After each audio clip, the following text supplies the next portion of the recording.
Wrestling podcast never felt this great. Tables, ladders, chairs, they tell it all. From the highest highs to the lowest fall.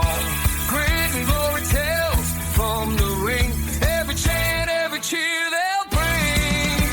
Devon and the Duke bring the heat. Wrestling tales knock you off your seat. Tune in now, don't you be late. Wrestling podcast never felt this great. Brothers and sisters, welcome back. Welcome back to the most freezing episode of the Devon The Duke podcast, the three-time award-winning podcast that is a limited edition series hosted by the snowman himself, Duke Loves Wrestling, and of course, Mr. Sunny, Fun in the Sun, wearing his shorts. He's out there, you know, he's wearing linen shorts. He's got his shirt off. He's working on his tan, making fun of me because I just survived the blizzard of 2026 here in Boston, Massachusetts. Mr. Florida himself, the Hall of Famer, Devon Dudley. What's going on there, Devon? I don't give a damn how you try to sugarcoat it. It ain't working with me. You and your lady, with all due respect, decide to stay in Boston and deal with that BS. Let me put it to you this way. 1999, August 23rd, I signed the contract, or 24th, I should say. I signed the contract with the World Wrestling Federation. And I said right before, years prior to that, I said, if I ever make money, if I ever make this wrestling business, I'm getting the hell out of New York. And that's exactly what I did. Now, I know you have stuff in Massachusetts, job-wise, related-wise. I get it. But, man, listen, you made a sacrifice to stay there and to deal with that crazy weather. And when you sent me the picture of the icicles forming on your mustache and all of that, I tried to send you a picture of me saying, man, I feel the same way. This weather's killing me. It was 75 degrees here in Florida, and I had palm trees in back of me. I tried to send that picture, and it said I couldn't send it. And I was mad. I think that was God telling me not to rub it in. That was God telling you, stop it. Knock it off. Right? Let me peel back the curtain here, folks. Let me tell you about our favorite Hall of Famer here, okay? I send him the picture of me in the middle of the blizzard, snow-covered face, like he said. I had icicles all over my mustache and beard. Clearly, I was Mr. Snowman. And this guy, the brother who I thought was so compassionate and understanding and you know, what have you here, this brother right here had the audacity to say to me, man, I know the feeling. The same thing almost here. Just trying to stay warm. ... Listen, I responded back to this, bro. I said the same thing where?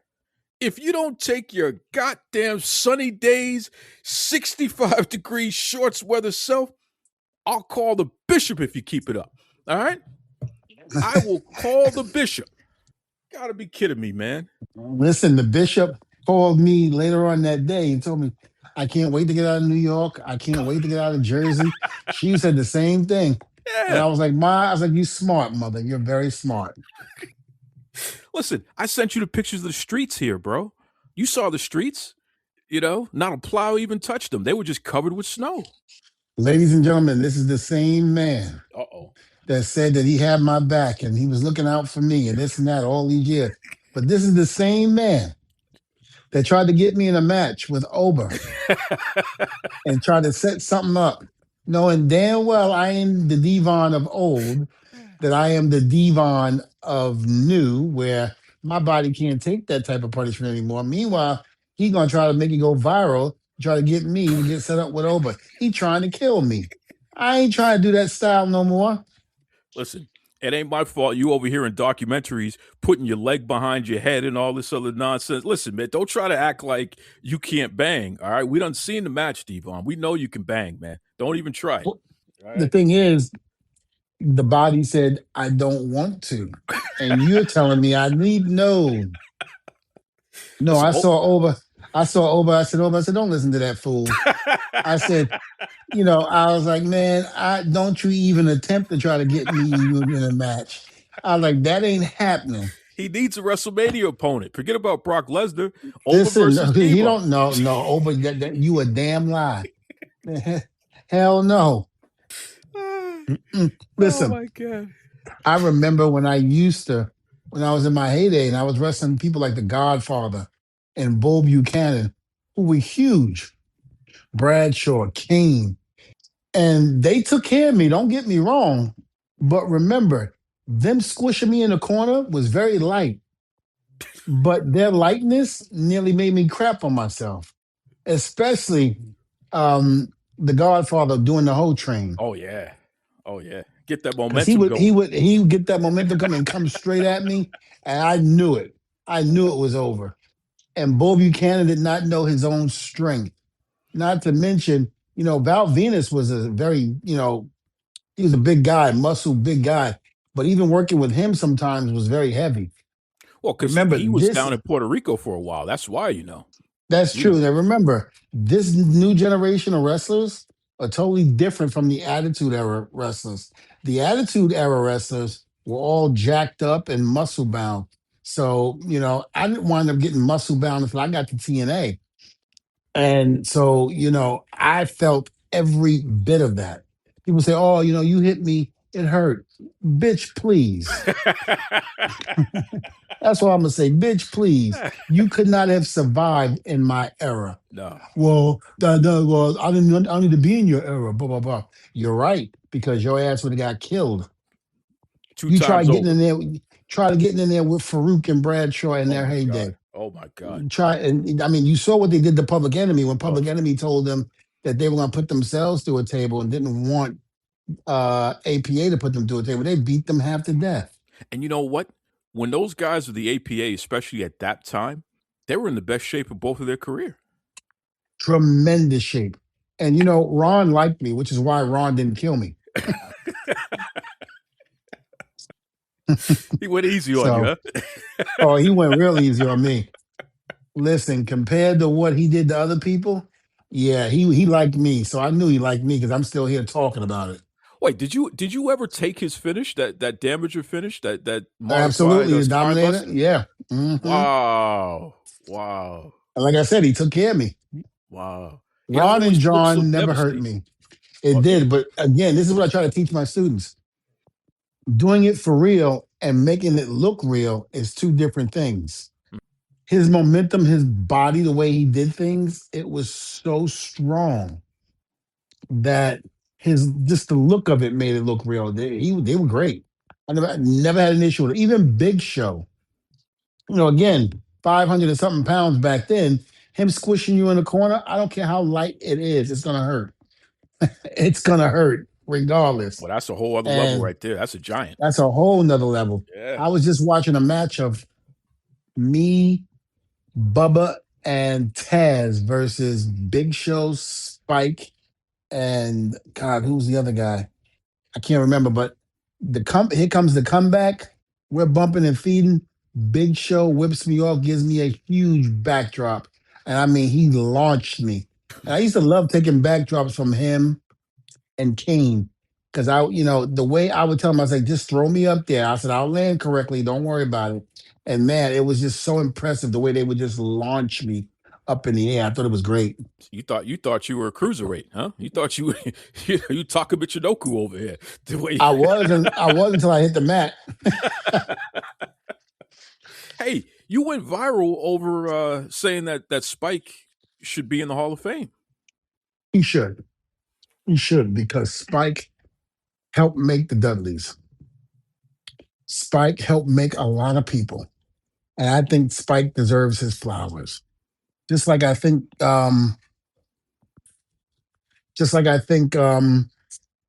whatchamacallit. So many guys I'm losing train of thought. Just Spike did a lot of good for the Dudleys. He helped a lot of people get to where they are. He Oh, I'm sacrificed sorry. everything. He Yeah, sacrificed just like everything for you. You know. look, just like Christian is what I was going to say. Ah, Christian deserves to be in the Hall of Fame. Everybody who was in that TLC match, stop procrastinating. Get these guys in. yeah. They deserve it. And don't You wait. know. Don't wait because that's the Yeah. worst part. Why the hell are you putting people in the Hall of Fame after they're gone? They were here all this time and you couldn't put them in the Hall of Fame. Don't wait. Come on, man. Don't wait. Like I would love to see Bam Bam Bigelow Absolutely. in the Hall of Fame. Absolutely. What is the British Bulldog in the Hall of Fame? Yes. Yes, he is. Yes, he is. Him and Dynamite? I don't know about Dynamite, but I definitely know that Davy Boy Smith is in. And here's how I know for sure. Somebody stole his Hall of Fame ring from Junior, and Junior just got it back somehow. Mm. So you know Harry Smith. He sometimes he wrestles as Davy Boy Smith Jr. So somebody stole the British Bulldog's ring from him, and he got it back. So yeah, I would love to know why that man's not in the WWE. And I look at it as, maybe he's missing something that I don't see. But besides having a name, you know, being Davy Boy's son, and the man is big, he's in shape. And from what I've seen, he can go. So I'm surprised he's not in the WWE. yeah, I and do here's the know. crazy part: people like him too. It's not like he's a jerk either. People like Yeah, and I've Harry. I've seen him. I've seen him I've seen him do dark matches there. Yeah, You know, in my opinion, nowadays it's so much harder to get into the WWE. Um, and to get looked at or what have you. I think it's crazy. I really do.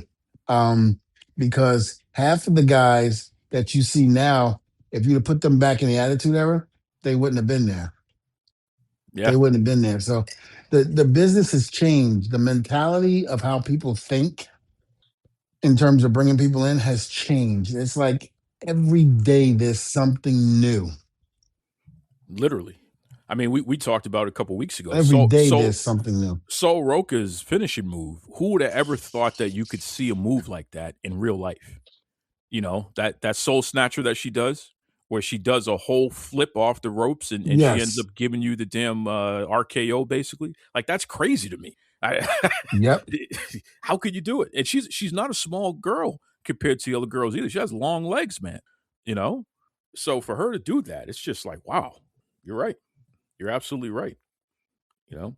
It's funny, you talk about how it feels doing the moves and stuff like that. I saw a video, and I think it's an older video. I don't think it's recent. It's a couple of years old of John Cena at a one of the boxing games where you punch the punching bag and it lets you know how hard your punch was. It scores it for you. You know what I'm talking about? Yes. So John Cena goes up to that punching bag thing in front of a bunch of people and he hit it 3 times. So he wound up and he threw a punch, but each time it was a working punch. So you heard a thud, but the thing never moved. And then he just smiled and he said, and that's pro wrestling. And you stand there fascinated that this big muscular guy winds up and throws a punch 3 times and you heard it. But the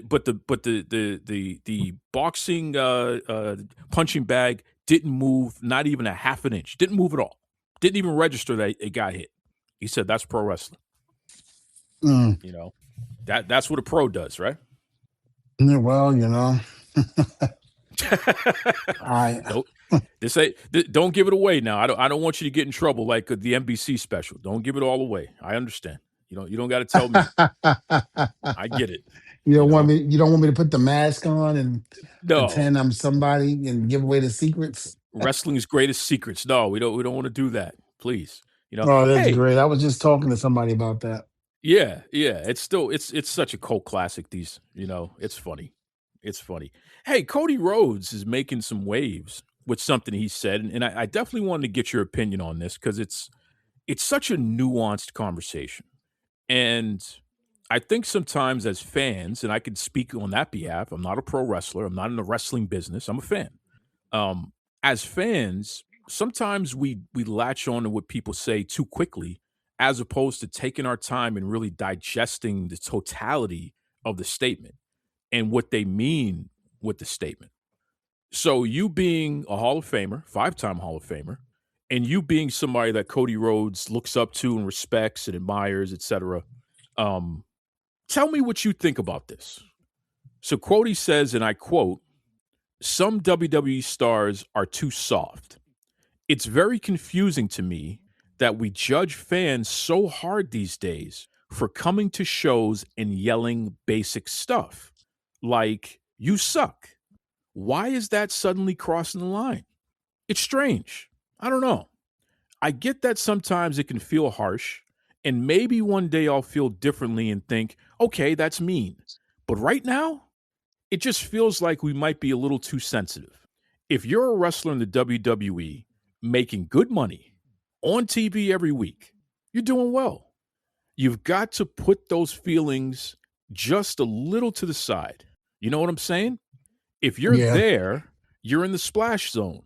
You're allowed to get it back." So that's what Right. Cody Rhodes said during an interview on Mostly Sports. What's your take on that?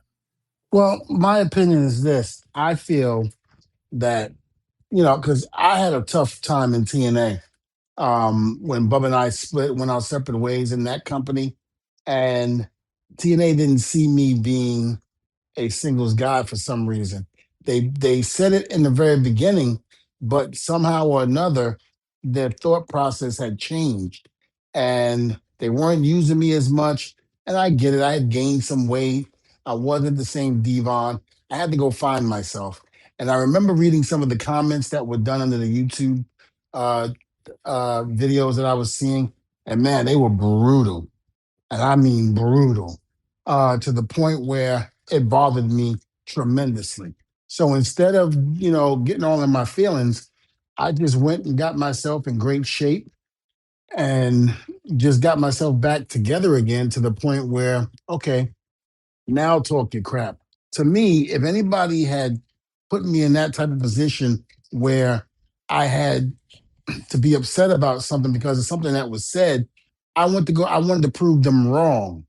I wanted to prove them and show them that, they were wrong in what they were thinking on how I was. So I kind of agree with Cody in a sense with that because, some of the wrestlers are a little soft when it comes to that. Now, I'm not going to sit here and say who, but again, there are some wrestlers that are very sensitive to comments like that. And listen, during the Attitude Era, you had to basically accept the fact that if they were going to be mean, they were going to be mean. You see what I'm saying? Absolutely. Absolutely. You know, um, I get accused of being mean sometimes, especially through the years, having a show like this. Definitely have been accused, oh, he's going too far, he's being too harsh. You're not a wrestler, how would you know, and all this other stuff. What's weird about that to me is I'm speaking on behalf of fans and I'm giving my opinion as a fan. And when I critique the business of wrestling, I'm critiquing it as an experienced manager and a business manager, business owner, brand builder, brand developer. So I'm always speaking from a perspective of what I know. I can't tell you how to do a damn 3D properly. You know what I mean? That's not my wheelhouse. I will never be that person. But I can tell you, hey, that gimmick that you're doing right now, that's not working. It's making me want to turn the TV. I'm losing interest in you. And I talk to enough fans to know that they're losing interest in you as well. I can speak from that perspective. Because at the end of the day, I'm the person whose attention and money the industry needs in order to continue. So I think sometimes people forget that there is a fan perspective that matters and that you should at least be aware of. It's, maybe not so much the wrestlers, but certainly whoever's in charge. You got to be aware of how the fans feel about what's happening, right? So if I say Cody Rhodes is terrible, he shouldn't be the face of the company. The guy's a heel, but they're booking him as a baby face, and there's really not much to like about him. He's a handsome guy. He has a beautiful wife. He's rich. He was born into a famous family. He was allowed to be in the WWE right from the beginning of his career. He found a billionaire's son who he was able to get with and start a whole new company and be an executive. Like, there are many reasons not to like Cody Rhodes. He's not a babyface to me. The guy's a heel. And when he leans into the fact that he knows he's privileged, that's where I feel like he's at his best. Cody Rhodes has told me I'm rude for saying stuff like that. So it's kind of ironic to me that. Wait, he said you're rude? Absolutely. Absolutely. I still have the tweets literally calling me rude for saying stuff like that. So it's kind of ironic when you think about it. And who knows? Maybe he was just working. You know what I mean? Because other people were chiming in and he's just stirring it up. He knew he could use me to do that because we've gone back and forth through the years on different stuff, especially when he was in AEW. Not so much these days. But the point is, though, there is a fan perspective that is useful.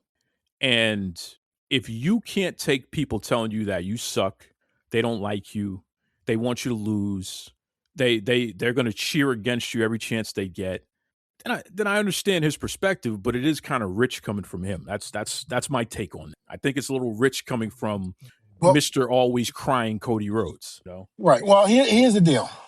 When I was going through what I was going through in TNA and they were ripping me apart, it hurt because some of the things they were saying were downright disrespectful.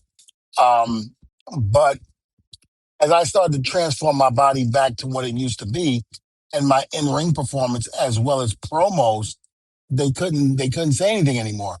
To me, it only fueled the fire in me to get better. And I always attest to that on my YouTube channel with Vince Russo. We talked about it and how I used that to help me get myself back on track again. Again, the fans have every right to say what they want to say, but I feel to a certain degree, just don't be disrespectful about it. That's my only hang up with the fans when they do things like that. Like, I stay off of Twitter. I have Twitter. I have over 300,000 Twitter people that follow me, but I stay off of it and I only use it for promotional for where I'm going to be. And I stay off of it because you got people that really just don't care about what they say. And I can put a picture of me and my family up and they got something negative to say about that. So I just don't do it anymore on Twitter. You know, I see some of the content that's on there and I'm basically like horrified in a sense to see some of the comments that people say. Listen, back when I was a wrestling fan, I never would have dreamt of saying something to a wrestler that was very disrespectful. That was just me back when I was growing up. And today, especially some of these young kids, you know, teenagers, they feel they can say and do whatever they want. And the great thing about it is I see some of the videos on Twitter where some of these kids say things and do things to adults and they think they're protected because of the fact that they're teenagers.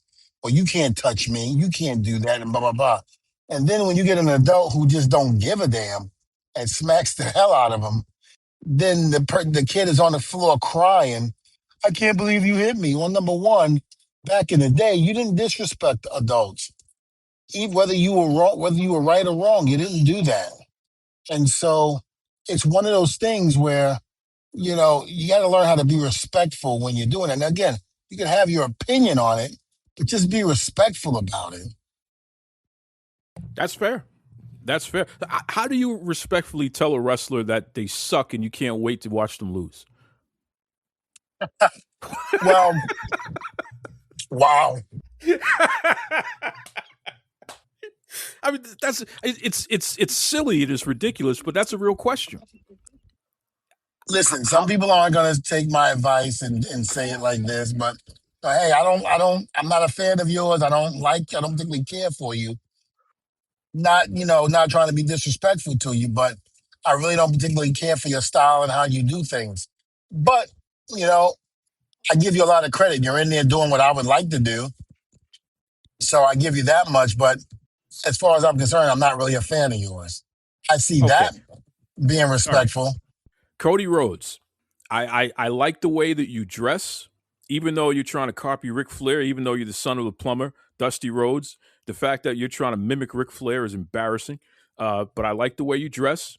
I like the fact that you have this vodka company that's really into you, Wheatley Vodka, and I'm jealous of the fact that I don't have my own vodka company to parade around and what have you. So I'm going to boo you because I don't particularly like the fact that you have these things that I want. Is that Devon? Is that a polite way of saying you suck and I can't wait to watch you lose? Wow. Um, um, I mean, it is nice, you know. It's a lot better than what you probably said before. Yeah, yeah, Um, yeah. but I mean, again, it is what it is. And the person that's getting the criticism, it all depends on how sensitive they are. Listen, nowadays, you think about it, kids in sports, organized sports, now gets trophies for coming in third place. So these kids are oversensitive. Yeah, good point. And in my opinion, if you didn't come in first, then you don't get the award. Yep, If you came in second, you get, hey, maybe next time. If you that's came right. in third, hey, you need more practice. If you came in fourth, hey, listen, this may not be for you. You know, um, you have to put that in consideration with today's society. But who's made them that way? Us as parents, because we allowed it. If you didn't win, you didn't win. When I didn't win, I basically just went back to the drawing board and whatever I wanted to play to be number one, I worked my butt off to get to that number one spot. But nowadays, you don't see that. And that's the issue. Yeah, I mean, listen, there's far more losers than winners in every sport, right? Absolutely. There is only a few winners. Only one team can win. There's a whole league of losers, and that's a life lesson. You know, that's a And life look, lesson for sure. just for the record, Cody Rhodes, I like the way you dress. I don't think you like Ric Flair, unlike my partner over here likes to say. Remember, I went from Bubba to Duke. Which one is I worse at don't know. this point? That's just what I'm about to say. I don't know which one is worse when it comes to telling somebody they suck or they don't like them. I don't know which one is worse. And I've always been the good cop where I'm like, hey, don't worry about that. Don't listen to them. They don't know what they're saying.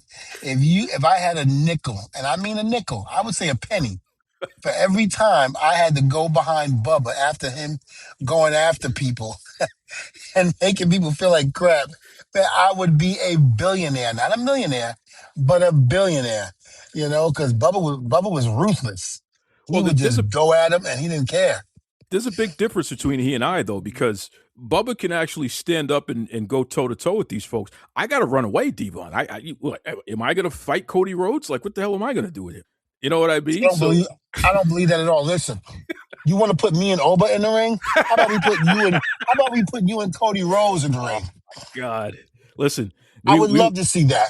we would sell out the Boston Garden. Are you kidding me? They'd be hanging through the rafters. Are you kidding me? Oh my I God! would love to see that. As a matter of fact, no. elimination chamber match. No, Everything goes. I knew it was coming. No. We don't. Everything Nobody goes. wants that. Nobody wants to see. No, that. I do. You want to put me under the bus? You want to throw me underneath the bus with Oba? I'm putting you underneath it. You and Cody. Listen. As a matter of fact, let's go to Saudi Arabia and do it. That way, my God. that way, all eyes will be watching at this point. What was it that Gorilla Monsoon said about when Andre the Giant finally got his hands on Bobby Heenan? He said he paintbrushed him because Andre slapped Heenan a couple times. That's what it would be. Cody would just be slapping me from pillar to post, and I would just be, in bad shape. No. I can see him now. He would say something like, "You want to talk about my damn suits? Me trying to dress like Ric Flair? I got you." Listen, I'm the one that said that I want Oba to destroy Cody, and then I want Cody in polka dots like his daddy. Listen, man, you better hope that match never takes place. I'm just saying. I will say this. I will say this in all seriousness. Cody Rhodes showed me the kind of man that he was. There is a hoocher out there by the name of Mr. Davis. He's down there in West Middle School in the Atlanta area. And he has a pro wrestling club where after school the kids can meet, talk about pro wrestling, watch pro wrestling, and he even has wrestlers they'll Zoom call, and in some instances actually show up to the school and talk with the kids, encourage them and all that good stuff there. But since 2017, I've been helping Mr. Davis facilitate wrestlers talking to the kids and stuff like that. So it's something I'm very passionate about, and it's worked out very, very well. Mr. Davis had reached out to Cody before and requested tickets to bring kids to a live NWA event, and Cody took care of it. And then when Cody got to AEW, he took care of it again. And when someone dropped the ball in AEW, and I reached out to Cody, Cody took care of it for those kids. So my point is, even if he thinks I'm rude, Cody Rhodes showed up for those kids each and every time. So I give him credit. Give him a lot of credit for that. Cody, if you're listening, don't be trying to get me beat up, Devon. I don't appreciate that. Cody, if you're listening, he's trying to backtrack. He's burying you and then putting you over. A little bit of both. A little bit of both. I know how this works. I've done that to people my whole career. Put them over and then bury the hell out of them. That's it. You got to build them up to take them out. I understand. It is what it is. What do you think, man? Do you think it's time for Obafemi versus Lesnar at WrestleMania, or is that something that they should hold on to and wait for? No, let it happen. Build it up though first. They got to do it now. Give me a big. Mania's down the give street. me a big. Yeah, give me a big build up with it. Okay, because that match doesn't need a belt. That's just who's the baddest ass in the company, right? That's all that is, right? Yes, I agree. I agree with you 100%. You don't need a belt. You don't need any stipulation. Just have these two giants go at it. Yeah. Just have them just beat the hell out of you. Now, I will say this: you'd be out of your mind to allow Brock Lesnar to take Oba to Suplex City and make it a squash. That would be ridiculous. Oba has to beat Brock up. I don't care who wins or loses. Oba has to beat Brock up. Like, that has to happen in that match, right? Yes, I agree. I think what's gonna happen is he's got to be just as equal, if not a little better than Brock. Yes. To get him over. Yes. And in doing so, you're kind of getting Brock over in a different way too, because Brock was vulnerable, right? Yes, Brock very very vulnerable, and remember Brock did that with people before. Brock understands the game. Brock also knows that in order to get somebody over, you got to put him over. Yeah. He understands fully. Yeah, that's a fact. I want to see the match, and I think that there is a place for it on this year's WrestleMania. They just got to execute. But let's stop wasting time. Let's start building that thing right now. Come on. And it could be as simple as Brock is cutting a promo and then Oba pops up and just takes him out. It could be that simple. Yeah, you already did it for the Royal Rumble. You already started it. Sure. Now continue it. Continue it. Yeah, exactly. And you gave him a little tease. It kind of reminded me of Hogan versus the Ultimate Warrior at the Rumble when those two were the last two in the ring. Yeah. And now all of a sudden you see the build up, and now they're going nose to nose, and they're getting in each other's faces. Push goes Hogan, push goes Warrior. If I'm not mistaken, I believe they did the crisscross. I'm sorry, no, they did the shoulder tackle. Nobody bumped. Another shoulder tackle. Nobody bumped. Then they did the crisscross, going into duck the clothesline, double clothesline. They both go down. And now the next participant coming into the Royal Rumble is now coming down. Yep. Which now you got a little taste of Hogan and Ultimate Warrior, but you didn't get what you wanted to get. So now WrestleMania in Toronto, WrestleMania 6, now you get the whole thing. Now the buildup is the two, biggest stars in WWF are now about to collide. Such beautiful booking. I mean, just beautiful. Beautiful booking. Absolutely. Again, that's Vince McMahon and Pat Patterson. Yep. 100%. Speaking of Vince, and rest in peace, Pat, but speaking of Vince, the video has come out, Freedom of Information Act. Eventually, you'll be able to get access to most things that are supposed to be made public and what have you. So people were able to obtain footage of the car crash, the car accident that Vince McMahon had back in July of 2025. I think it was July 24th, 2025. Um, Vince looked a little disoriented. But he was apologetic and he admitted fault. Admitted that he was driving too fast and that he hadn't driven in a little while, so he shouldn't even been behind the wheel and all this other stuff, which was interesting. He incriminated himself basically, but was willing to take responsibility. But a lot of folks have been asking about, even my mom asked me about, what'd you think of that video and what have you? And you and I were talking offline about this, Devon. You didn't know that the day of that crash is also the day that Hulk Hogan passed away. Right. So, from what I understand, Vince literally had found out about Hogan not long before that crash, and he was essentially mourning.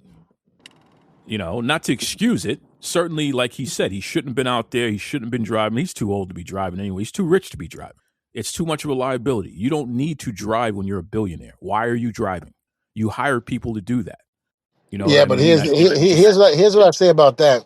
He was driving a Bentley, and he crashed the Bentley. So my thing is this: if I'm gonna buy me a Bentley, I don't really want people driving me around. I want people to see me driving my Bentley, even if I am Vince McMahon. Oh shoot, Vince McMahon is the draw more than the damn Bentley. You know what I mean? Well, that was obvious. Listen, that was obvious when the cops came up to the door and said, "Hi, sir," and then told him that he recognized who he was. Yeah, he did. Yeah. Now, excuse my Swahili, but if my black ass would have been behind that car and driving a Bentley in Connecticut, they would have threw my ass in jail, threw the key away, and there was no way I would have gotten out until I saw a judge. That's the truth. That's the truth. They would have snatched you up and told you stop resisting before you even got you out of the car. Yeah, we would have been having a memorial service on my ass. You know what I mean? Because that was a pretty ugly one. First of all, he was driving like crazy, which is not a surprise because if you know anything about Vince McMahon's history, he liked to drive fast. Everyone always says Vince is a crazy driver. No one liked to drive with Vince when he's driving because he thought it was funny to be driving over 100 miles per hour. That was like a thing that he enjoyed doing. Vince has a very strange personality. I'm going to tell you that right now. Yeah. What we find horrifying, he finds funny. Yeah. Yeah. Different kind of guy. Does it surprise you, Devon, that so many people, and we're hearing it more and more, I think people are disappointed right now in a lot of ways of the storyline builds coming up for this WrestleMania. I think without Cena, without The Rock, without those kind of elements that are classic elements visibly involved right now, people are like, hey, man, where's the beef? You know what I mean?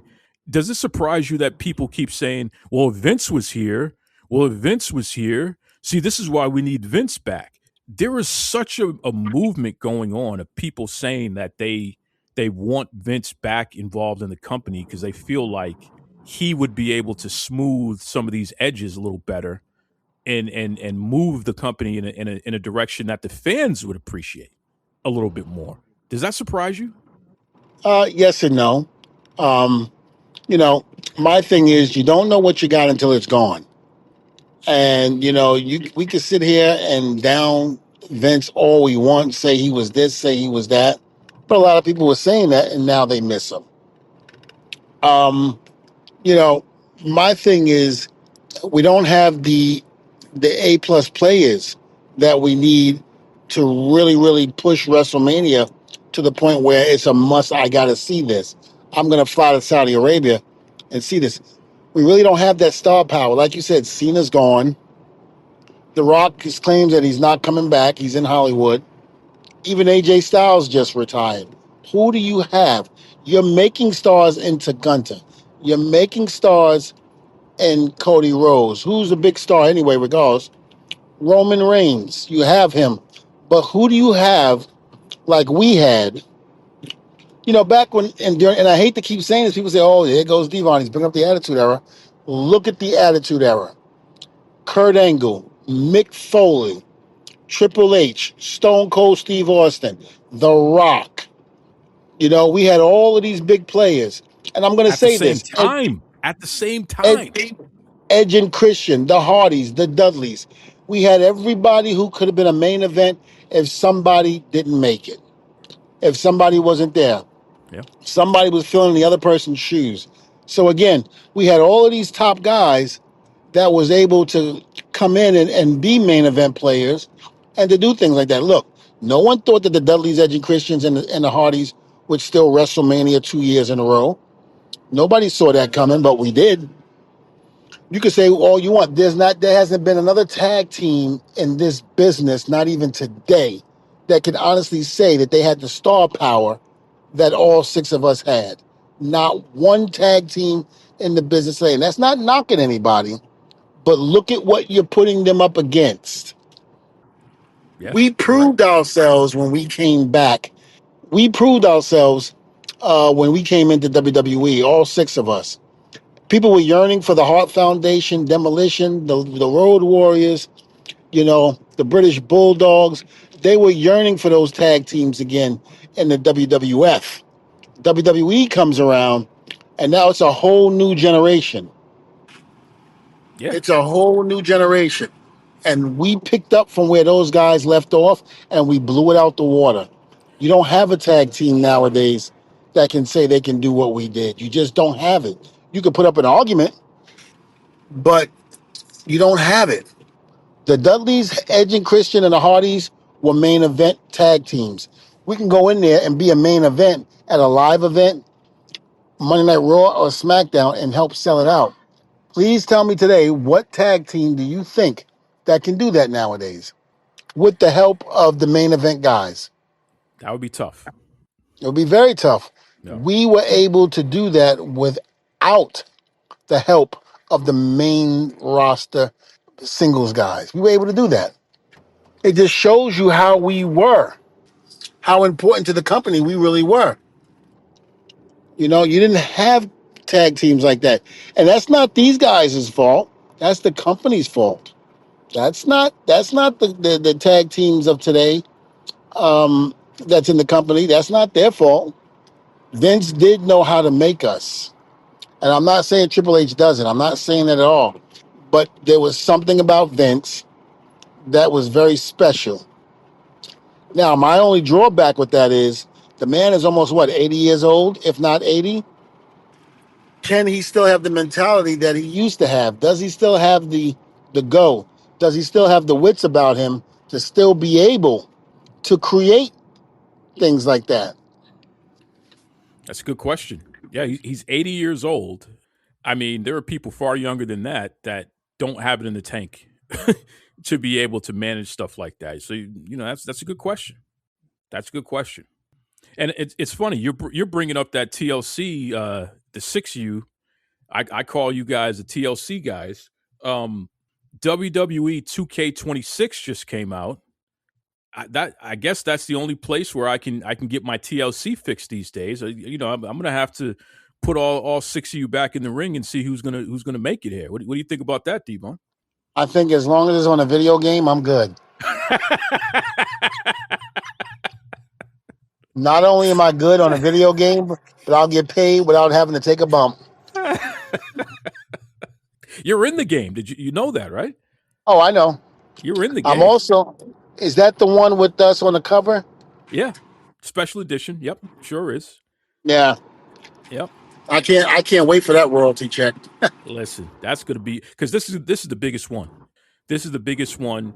And I know that Xavier Woods, him and Tyler Breeze, who are huge video game nerds, and I say that respectfully, they were working with 2K personally to add in the modes that of all the whole history of the 2K series, these are the modes that fans like the most. They're part of the 2K community in terms of interacting with the fans and playing directly with fans. So they have all that institutional knowledge in regard to what works and what doesn't work in terms of the gameplay. So yeah, this is the biggest edition by far. So I'm Thank definitely you for gonna the heads up yeah. about Xavier Woods, because if my playing level is lower than an 80, I'm going after Xavier. Oh no! I'm gonna give him a call. I'm like, listen, I was the one that made you. I was the one that told you to make the phone call to leave TNA to go to WWE. This is I it. was like, and now you put me under 70? No, we got an issue, Xavier. Is this a I brought you in this world and I'll take you out kind of situation? Is that what this is right here? Well, I'll be like, listen, I kept you away from Bubba and kept you with me, and now I regret it. Ah, this is crazy. This is crazy. I'm sorry, Woods. I apologize, brother. I shouldn't have said nothing. You know, Well, wait a minute. Now, I don't know yet because I don't know what my mode is on it. I don't know if it's high or not. So I can't say anything. So I got to wait and see. you got to wait and see. The game will be out, I think, next week. It's right now up for pre-order. I don't think it's been released officially yet, but Okay. yeah, we're gonna find out. Woods, you might have some time to make some changes, man. Make sure Devon is the he's at the level he should be. Let's put it like that. You know, Or the level I feel I should be. that's right. That's right. But think about this: 400 over 400 playable WWE superstars in this game. That's damn near everybody in history. It's huge, man. It's going to be huge. Yeah. That video game is going to probably go down as the biggest selling video game in WWE history. Yeah, I think so. I think so. I think so. So I'll finally get my match with Cody Rhodes in the game. I could go toe to toe with Cody Rhodes in the game now. Yeah, but I'm going to make sure that we push it to where it's such a huge success in a video game that we do it for real. And point in case, Saudi Arabia. Oh my god, this is ridiculous. Well, you know what? If I gotta wrestle Cody Rhodes in Saudi Arabia, I'm showing up in polka dots. All right, I'm gonna straighten him out. I'm gonna show up just dressed like his daddy. All right, how about that? See how he likes Yeah, it. you go ahead and do that. That's a bad idea. Yeah, that's a real bad idea. You go ahead That's a and do that. bad idea. Oh my god. Speaking of bad ideas, and we're gonna end on this topic here. Folks, there is only one subject in the history of Devon the Duke that Devon has explicitly said to me, Duke, I never want to talk about that again. And I've honored that, but we got to make an exception today because it's just the past couple of weeks have been so ridiculous, and you folks keep asking for us to comment on it that I got to do it. Dylan Hines, the son of Bobby Fulton, when Devon Dudley first appeared on Duke Loves Wrestling, because he was a guest. This is before Devon the Duke. He appeared on Duke Loves Wrestling. It was because Dylan Hines had disrespected Devon and was going around threatening that he's going to make sure he doesn't get booked in any other conventions and all this other nonsense. It was just embarrassing.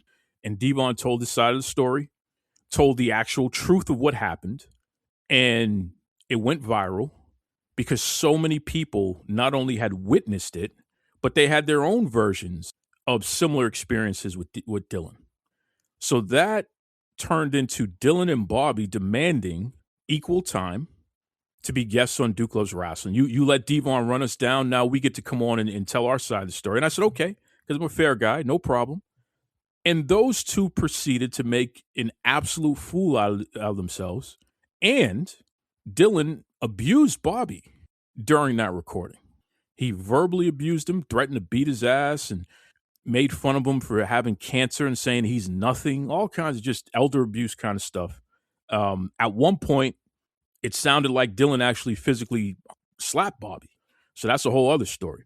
Anyway, that was just that aspect of things. Those guys had gotten into physical altercations in front of people at different conventions and all kinds of nonsense after that. It came to a head a few times where Dylan was booking talent and fighting with them. He got into a verbal issue with RVD. He was running people down left and right online, just crazy, crazy, crazy stuff. And then suddenly Dylan disappeared. Well, recently, folks, over the past month, Dylan Hines has reappeared, and he's back with a vengeance. He put out 3 consecutive videos, which shout out to the wonderful listeners out there. A few of you were able to salvage 2 out of the 3 before Dylan deleted them all and provided me with them. So I got to see for myself. This is not hearsay. I actually have seen the evidence where Dylan brags about having an affair with somebody else's wife. and the somebody else is a promoter. I'm not going to say the guy's name, and I'm not going to do that. You folks can do that research. But Dylan ran the guy down, said, "You're my friend, but I slept with your wife," and he thought it was, he's joking around about it. But then said the woman stole money from him. Oh, just a bunch of nonsense. And then Dylan had some kind of altercation with Tony Atlas, Mr. USA, WWE Hall of Famer, and was running Tony Atlas down. And that ended up on the websites and what have you. People were covering that. Now, it looks like somehow, some way, those guys are turning that into some kind of angle, possibly, or at least Dylan and a promoter are trying to turn it to an angle. I'm not sure if Tony Atlas is in on it, because he seems pretty upset that anyone is even bothering him. It's Tony Atlas. Why would you bother Tony Atlas? So ridiculous. But Dylan Hines being Dylan Hines. I mean, that's the gist of what I'm talking about here. You folks keep asking us to comment on it. That's a lot that I just said there, Devon. So do you have a take at all about your old friend Dylan Hines? Let me get this straight. I like you. You're my friend, but I slept with your wife. What is this, Tupac? What is this, hit him up, Tupac? You claim to be a player, but I effed your wife. We bust some bad Jerry boys, Springer. brothers. Exactly. I don't see how you think you're going to get a badge of honor for sleeping with another man's wife. But how you think it's cool that people's going to bragging about people's going to think it's cool that you're doing that. Yeah. Because the minute you get somebody that decides that they want to be with you and somebody else does the same thing to you, you're going to be crying like a little bitch. Absolutely. And you're already crying because you're saying this girl stole money from you. But number one, you shouldn't have been messing with her in the first place for her to steal money from you. That's one. The minute you were in business with this guy, you were doing things with him, and yet you decided because this woman gave you a little interest, so you're going to sleep with her. That's wrong in itself right there. I'm not saying that it hasn't been done, and you're not the only one that's ever done that, but that don't mean that you continue to let crazy stuff like this continue. I'm sorry, there's no respect for me with someone like that. And even though I denounced ever doing business with him ever again after what we did, after what happened between us, now I really don't want to do business with him. Because again, it's a level of disrespect, and it's something that you just don't cross, and he crossed that line. Yeah, and he continues to cross the line. He threatens people. He's just, I don't understand.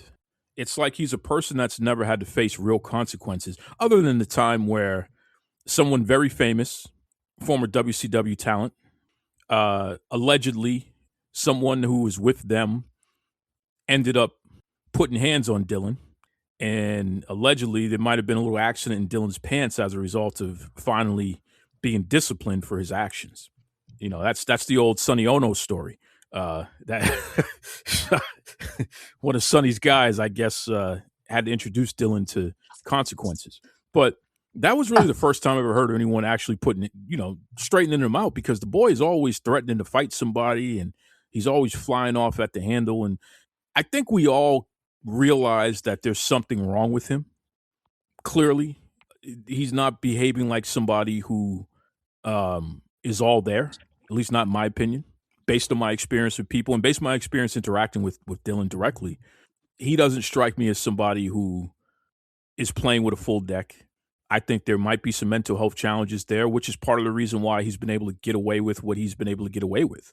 I just don't think people want to deal with being accused of bullying somebody who could be disabled, whether it's diagnosed officially or not. There's something not right with that guy. But I agree. To brag about banging your friend's wife, and then he accused the woman of stealing from it. And this is what I mean by just out of touch reality. He says that he and the woman mutually agreed to have a joint bank account. And then he got sick, and while he was sick, she cleaned the bank account out.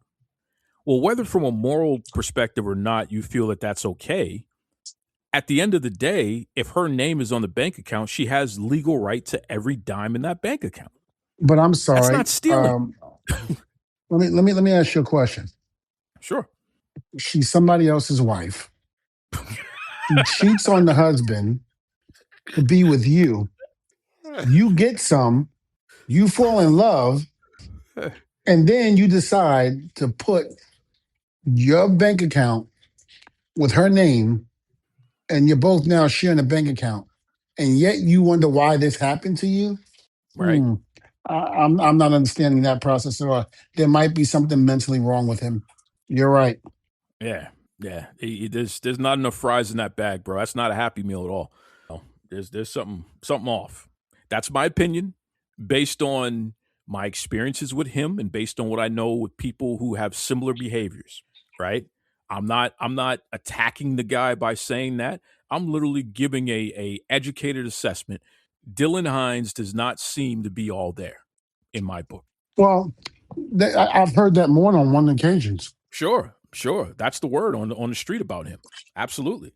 You know. I mean, excuse my expression, and I hope nobody thinks this came out of my mouth, but the late great Sabu, when he heard about our beef going on, his exact words to me was, "What are you going to do? Beat up use the R word, so to speak." I don't like to I say it. got it.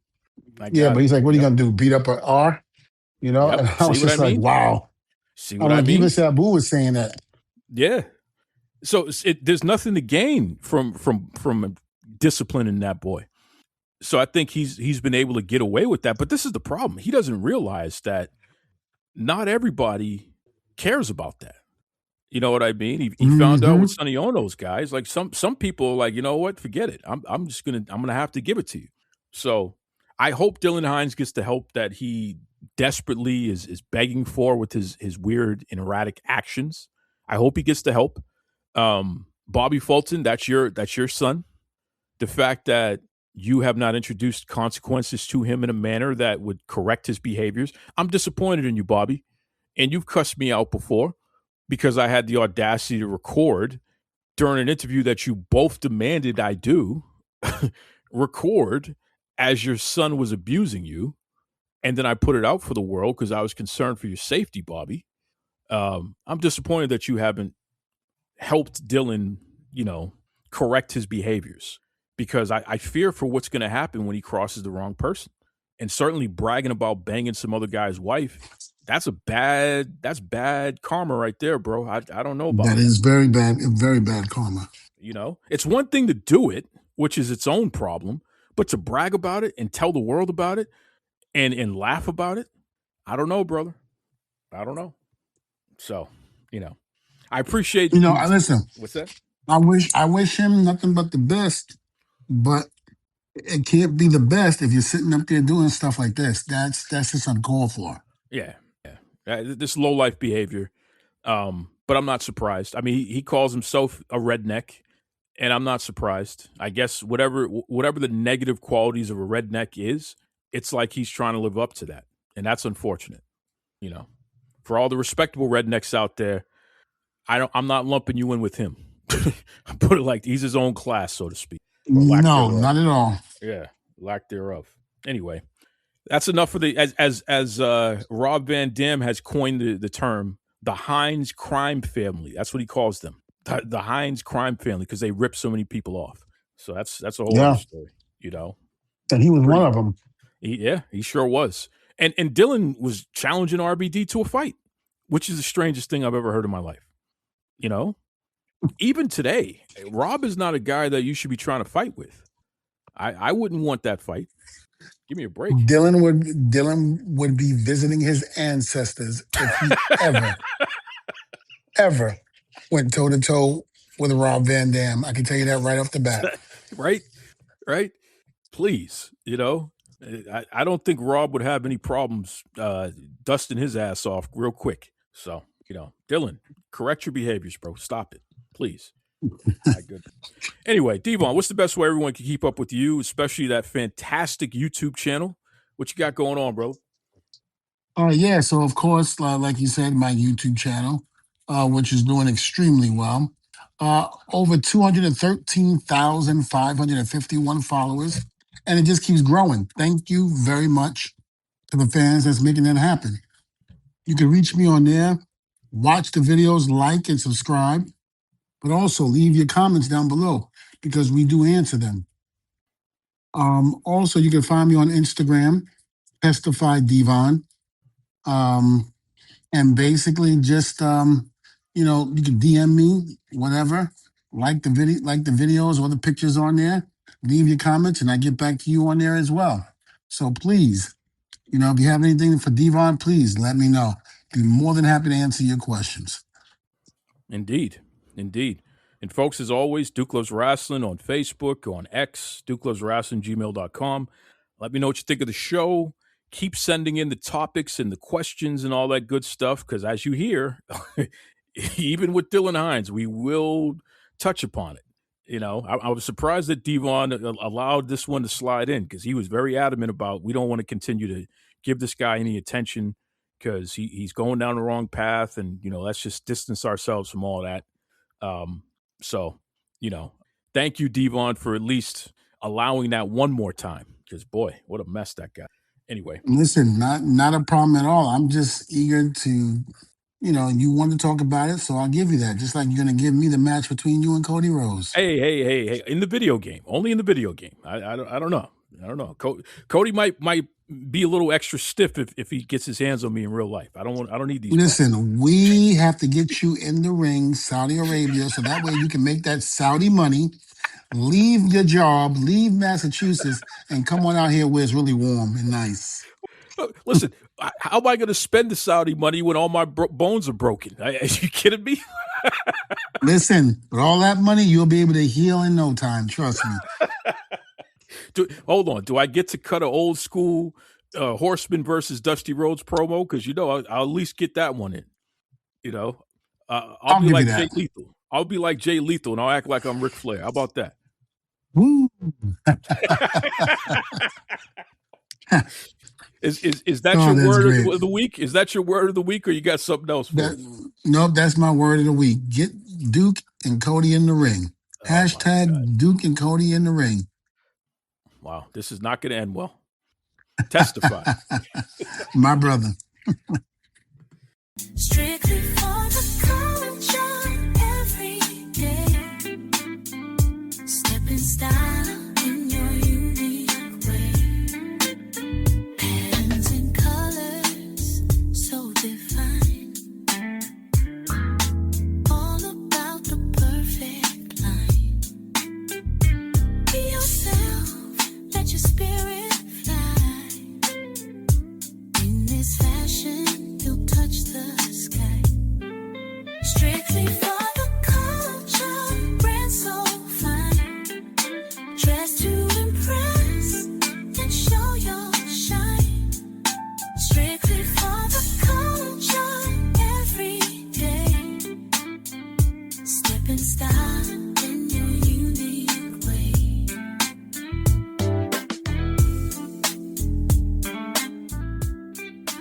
Visit www.strictlyfortheculture.ca.